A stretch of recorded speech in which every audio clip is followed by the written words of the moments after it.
Anak ini lahir dengan keajaiban. Baru beberapa jam dilahirkan, ketika mau masuk mobil di bangku sama neneknya, anak ini berkata, "Assalamualaikum warahmatullahi wabarakatuh." Hah? Anda sih biasa di Katolik? Di budak orang bisa salam. Bayi itu kemudian berkata, "Ana rajulun alladhi sayaqtuluhu dajjal, fala yusallitu ahadan ba'di."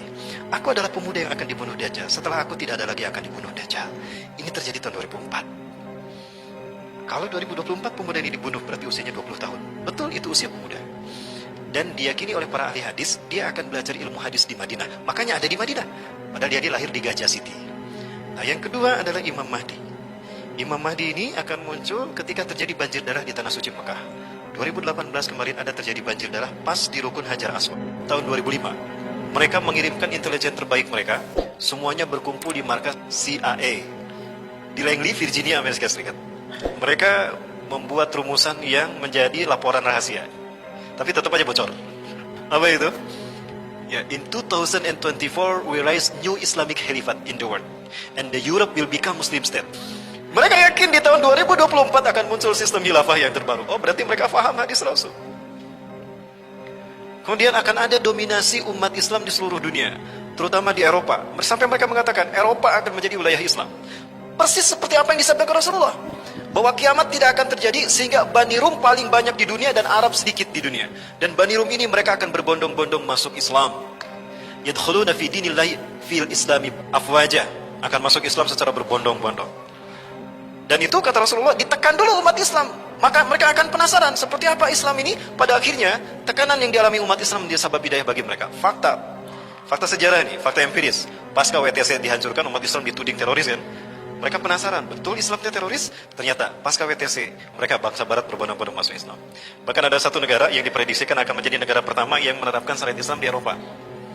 Dan itu negara di mana pernah ada karikatur penghinaan kepada Rasulullah SAW. Di Denmark. Sepertiga parlemen Denmark itu Muslim. Ya, Danish Muslim Party ini menang dalam pemilu dan mereka menyatakan akan memberlakukan syariat Islam. Nah, baik para ulama Allah, ini dari Rasulullah SAW.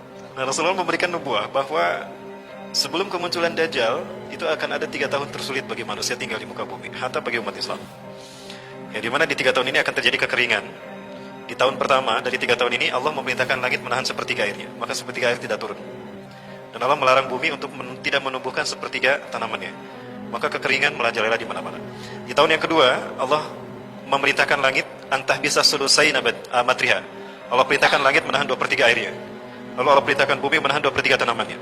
Maka gagal panen makin tersebar di seluruh dunia. Nah, yang di tahun ketiga Allah perintahkan pada langit untuk menahan semua airnya. Fala tuqtiru qutratu minal minas sama. Maka tidak akan ada satu tetes pun, 1 tahun tuh nggak ada setetes hujan pun. Dan setahun itu tidak akan ada satu tanaman pun tumbuh. Kasir minan nas yamutu bisababil ju'. Akan banyak manusia yang mati karena kelaparan dahsyat itu. Ya, Siti Aisyah bertanya, "Ya Rasulullah, fabima ya'ishun nas bidzalika zaman ya Rasulullah?" Wahai Rasulullah, lalu manusia bertahan hidup dengan apa? Rasulullah menyatakan, bitakbir wa tahmid wa tahlil wa tasbih. Manusia akan hidup dengan subhanallah walhamdulillah wallahu akbar. Ya, yakfi lahum majra'at ta'am. Itu akan mencukupi mereka sebagaimana makanan mencukupi, mengenyangkan mereka. Tapi artinya bukan memang dengan tasbih itu kita kenyang. Tapi Allah menurunkan berkah di mana mereka bertasbih, bertakbir, bertahmid dan tahlil. Malaikat Allah turunkan untuk melindungi mereka. Itu kata Rasulullah. Nah, teman sekalian, itu 3 tahun. Di tahun ketiga itulah Dajjal muncul. Dajjal akan datang pada satu kaum, berkata pada kaum tadi, "Matabguna bi rabbikum?" Apa yang kalian minta dari Tuhan kalian? Kaum itu berkata, "Kasirun minna yamutuna bisababil ju'. Lau tastati an ta'ti alaina ta'aman nasjudu laka rabban lana." Banyak dari kami meninggal karena kelaparan. Jika Anda bisa memberikan makanan pada kami, kami akan sujud menyembah Anda sebagai Tuhan. Maka Dajjal berkata pada mereka, "Mana pundi-pundi makanan kalian?" Maka mereka mengeluarkan pundi-pundi makanannya. Dajjal menggerakkan tangannya di atas pundi-pundi itu, lalu mereka penuh dengan makanan. Maka sujudlah mereka kepada Dajjal, dan paling banyak itu adalah kaum wanita. Lalu datang Dajjal kepada kaum yang kekeringan. Mereka berkata kepada Dajjal, "Kami menginginkan agar Tuhan menurunkan hujan pada kami." Kata Dajjal, "Jika aku bisa menurunkan hujan, apa yang ingin kalian berikan padaku? Kami akan sujud menyembah Engkau sebagai Tuhan." Maka Dajjal mengangkat kedua tangannya, awannya dihalau, hitam awan di atas kaum itu, lalu katakan Dajjal kepada awan tadi, "Anzil ya sama'ku damatraki indak." Hai langit, turunkan semua airmu. Teras hujan mencurahkan. Sujudlah mereka kepada Dajjal, kebanyakan kaum wanita.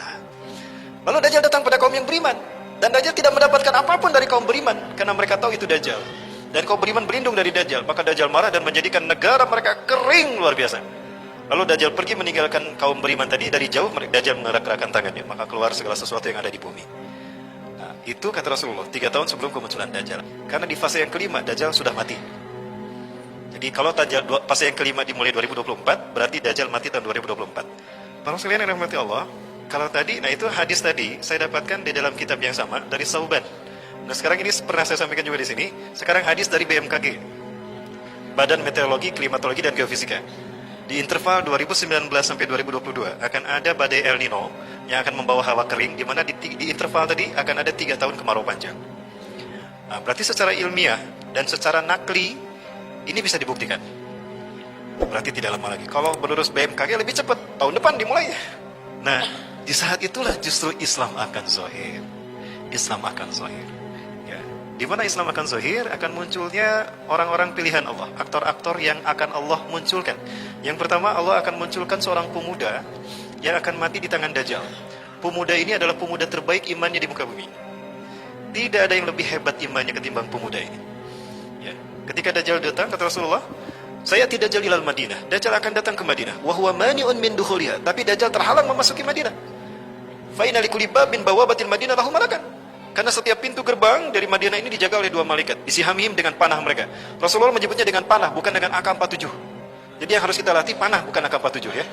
Nah, setiap Dajjal mau masuk di panah dia. Dajjal takut, maka dia keluar. Tinggal di bukit Jabal Habsi. Di saat itulah keluar pemuda tadi. Pemuda ini datang menghadap Dajjal. Orang sembunyi karena takut kepada Dajjal. Justru dia datang menghadap Dajjal. Ya gulam, hal tatakid ana rabbuk? Ya ni rabbuka, hei pemuda, kamu yakin gak aku Tuhan kamu? La araftu li annaka Dajjal, kama qala Rasulullah SAW. Yang aku tahu kamu Dajjal sebagaimana sabda Rasulullah. Dajjal marah. Pegang dia, digergaji dari kepala sampai ujung kaki. Lalu Dajjal berkata di tengah-tengah tubuh pemuda ini, jika aku hidupkan kembali dia, apakah kalian mengakui aku Tuhanku? Apa kalian masih ragu aku Tuhan kalian? Tidak. Dajjal menyatukan tubuh pemuda ini dan bertanya lagi setelah dihidupkan, ya gulam majita tartabuna liani rabbuka? Hai kamu masih ragu kalau aku Tuhan kamu? Bahkan aku makin yakin kamu tidak Dajjal. Dibunuhlah pemuda ini dan tidak ada lagi orang yang dibunuh setelah pemuda ini oleh Dajjal. Itulah pemuda yang terbaik imannya di muka bumi. Hari ini pemuda itu sudah ada. Usianya 14 tahun. Tahun 2004 lahir pemuda ini di Gaza, dan ini keyakinan Syekh Nazi Royan. Makanya Gaza dibantai tahun 2008 sampai 2009, Desember sampai Januari 2009, itu dibantai 700 anak-anak laki-laki, anak-anak mati.